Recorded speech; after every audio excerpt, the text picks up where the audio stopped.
তোমরা কি কেউ জানো ইতু পূজা কি? আজ আমি তোমাদের সঙ্গে কথা বলবো একটা খুব সুন্দর, খুব পবিত্র আর আমাদের বাঙালিদের সংসারের সঙ্গে গভীরভাবে জড়িয়ে থাকা পুজো নিয়ে। সেটা হলো ইতু পূজা, যাকে আমরা অনেকেই ইতু লক্ষ্মী পূজা বলেও জানি। ইতু পূজা আসলে মা লক্ষ্মীর আর এক রূপের পুজো। এই পুজোটা আমরা করি মূলত সংসারে সুখ শান্তি সমৃদ্ধি আর স্থায়ী ভালো থাকার আশীর্বাদ পাওয়ার জন্য। আর বিশ্বাস করা হয় এই পুজোর মধ্যে আমরা মাকে আমাদের ঘরে ডেকে আনি, ভালো করে ঘর পেতে দিই। তো ঘট পেতে মা লক্ষ্মী আমাদের সংসারে স্থায়ীভাবে বসবাস করে। আজ ঠিক সেই বিশেষ ইতু পূজার দিন। এই দিনটায় ঘর ভালো করে পরিষ্কার করা হয়, সব কিছু গুছিয়ে রাখি, কারণ আমরা তো সবাই জানি মা লক্ষ্মী পরিষ্কার পরিচ্ছন্ন গোছানো ঘরেই থাকতে ভালোবাসে। নোংরা অগোছালো জায়গায় মা লক্ষ্মীর একদমই পছন্দ নয়। ইতু পূজার আরেকটা খুব সুন্দর দিক হলো এই পুজোয় খুব বেশি আড়ম্বর লাগে না, দরকার হয় না খুব দামি জিনিসের, দরকার হয় শুধু মন থেকে ভক্তি, বিশ্বাস আর আন্তরিকতা। আমরা ইতু পূজাতে সামান্য ওই একটা ধানের গলা আর তার সাথে কিছু কলমি, সর্ষে, তারপরে মূলো, এছাড়াও আরও বিভিন্ন শ্যাওলা এই ইতু লক্ষ্মী পূজায় ব্যবহার করি। আমাদের মা ঠাকুমাদের সময় থেকেই এই পূজার চল আছে, আর আমরা বেশিরভাগই কিন্তু বিয়ের আগে থেকেই ইতু পূজা করে থাকি। তো তারা বিশ্বাস করতেন নিয়ম মেনে ইতু পূজা করলে সংসারে কখনো অভাব আসে না, অল্প থাকলেও সেটা নিয়েই শান্তিতে থাকা যায়। সংসারে ঝগড়াঝাটি কমে, মন ভালো থাকে আর কাজেও মন বসে। এই পুজোর সময় একটা জিনিস খুব গুরুত্বপূর্ণ, কারোর প্রতি খারাপ মনোভাব রাখি না। তো কারোর সঙ্গে ঝগড়া, রাগ, হিংসা এসব মন থেকে দূরে রাখতে হয়, কারণ মা লক্ষ্মী শুধু টাকা পয়সার দেবী না, তিনি শান্তি আর শুভ শক্তির দেবী। আজ আমি আমার বাড়িতে ঠিক সেইভাবেই মা ইতু লক্ষ্মীকে ঘট পেতে পুজো করব, আর সেই ভিডিওই তোমাদের সাথে আজকে আমি শেয়ার করব। তো তোমরা আমার পাশেই থেকো, পুরো ব্লগটা দেখতে আশা করছি তোমাদের খুব ভালো লাগবে। তো বন্ধুরা, তোমরা দেখতেই পেলে আমি সকালবেলায় উঠে আমার ঘর থেকে বারান্দা সব কিছু ভালো করে কিন্তু মুছে নিয়েছি, আর তারপরে সকাল সকাল কিন্তু স্নান সেরে নিয়েছি। আর সত্যি কথা বলতে আজকে না প্রচুর পরিমাণে ঠান্ডা লাগছিল স্নান করতে, তবুও ওই যে ঠাকুর পুজো বলে কথা, কিন্তু স্নান তো করতেই হবে। তো যাই হোক, স্নান টান কমপ্লিট করে তারপরে দেখো নিচেও চলে এসেছিলাম, আর নিচে এসেই কিন্তু লেগে পড়েছি আমি এদিকে রান্নার কাজে। আসলে ওই পুজো হলে কি করি আমি না, আগে নিরামিষ তরকারি পাতি সব কিছু রান্না করে নিই, লাস্টে তখন ভাত বসাই। আর ভাত বসানো হয়ে গেলে তখন গ্যাস ওভেনটা ভালো করে মুছে নিই।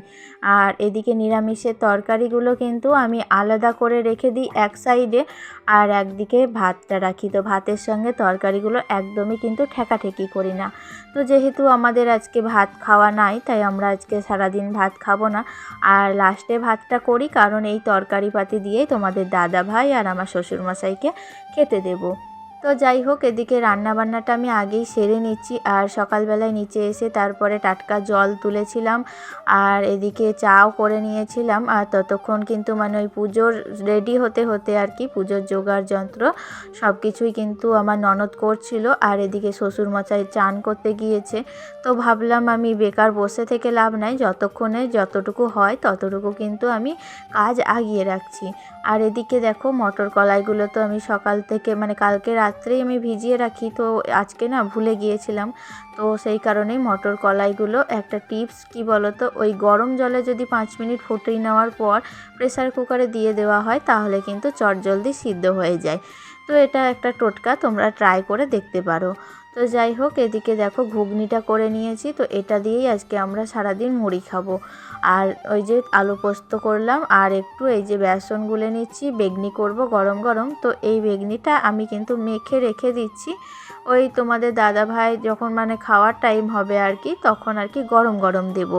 আসলে ওই নিরামিষ ভাতে গরম গরম যদি পাওয়া যায় জিনিসপাতি, তাহলে কিন্তু খেতে ভাতটা ভালো লাগে, সেই কারণেই ব্যবস্থা করে রাখছি। আর ততক্ষণে কিন্তু ওপরে বাবা চলেও গিয়েছে, আসলে আমাদের তো উঠোন নেই, তো আমাদের ওই ইতু পূজাটা আমরা ওই ছাদের উপরেই কিন্তু ঘট পেতে করি। তো সেই কারণে আমরা এখনও ছাদে যাব, বাবা এদিকে আমাকে ডাকছে। তো আমি এখন এই যে কাপড়ে রান্না বান্না করলাম সেই কাপড়টাকে ভালো করে চেঞ্জ করে নেব, তারপর ঠাকুরের কাছে যাব। তো ফাইনালি বাবা এদিকে দেখো পুজোয় বসে পড়েছে। আর আমার ফুলের টবগুলো দেখো একদিকে সরিয়ে দিয়েছি, কারণ এখানেই আমাদের ঋতু পূজা হয় আর এখানে গাছগুলো ছিল, তো কোন জায়গায় করব ঋতুটা, তাই জন্য কিন্তু এদিকে ফুলের টবগুলো এক সাইডে সরিয়ে দিয়ে তারপর জায়গাটাকে ভালো করে কালকে থেকেই কিন্তু মানে সরালড়া করেছিলাম। আর আজকে সকালবেলায় ওই ননদ এসে এখানটা ভালো করে জল ছড়া দিয়ে ভালো করে মুছে দিয়ে তারপর কিন্তু আলপনা দিয়ে আর ওই যে যা যা বললাম খড়ের তরা থেকে আরম্ভ করে সমস্ত রকমের ওই যে উপকরণগুলো লাগে সব কিছু দিয়ে কিন্তু ঘট পেতে আমাদের ঋতু মা লক্ষ্মীকে পাতা হয়ে গিয়েছে। আর এখন আমরা চলে এসেছি পুষ্পাঞ্জলি দেব।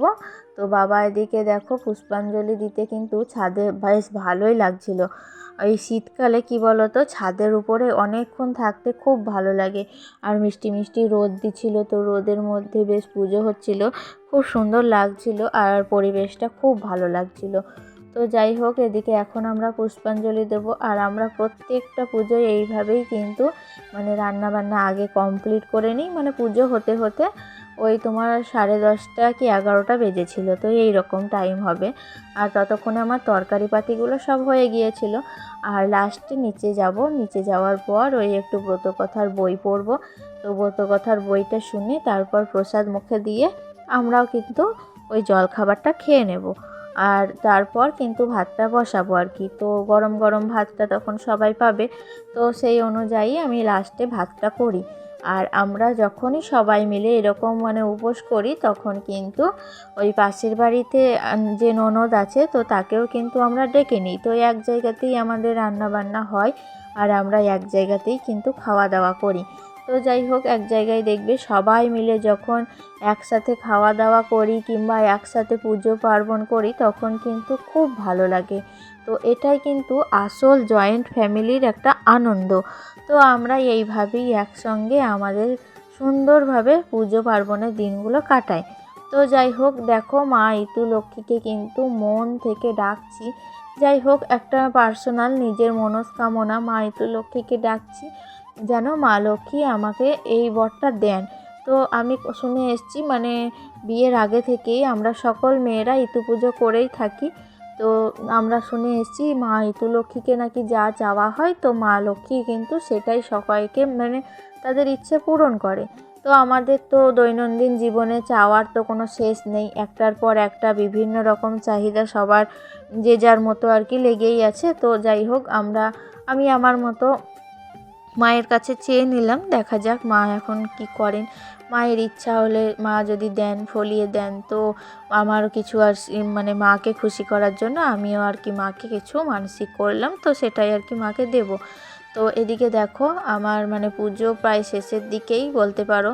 আর কি বলো তো আজকে আমাদের ওই নবান্নতে যে মলিদা করা হয়েছিল, তো আজকে না আমাদের এখানে এটাকেও কিন্তু ছোট নবান্ন বলা হয়। তো এখানে কিন্তু সেই রকমই আবার মলিদা মানে ওই নবান্নর মতনই গোলা হয়। তো সেটা কিন্তু আমরা প্রসাদ হিসেবে আগে মাকে দিই, তারপর আমরা প্রসাদ হিসেবে সকলে কিন্তু সেটা খেয়ে তারপর জলখাবার খাই।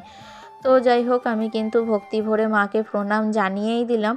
আর একটা কথা, মাকে নাকি বলা হয় যে মাথার চুল যদি মাকে দেওয়া হয় না, মা নাকি মানে তার মতনই মানে একবারে মনের মতো করে তাকে চুল দেন। তো সেই অনুযায়ী দেখো পুরনো প্রথা মেনে আমিও আমার মাথার কিছু চুলের অংশ মা ইতুর কাছে কিন্তু দিলাম।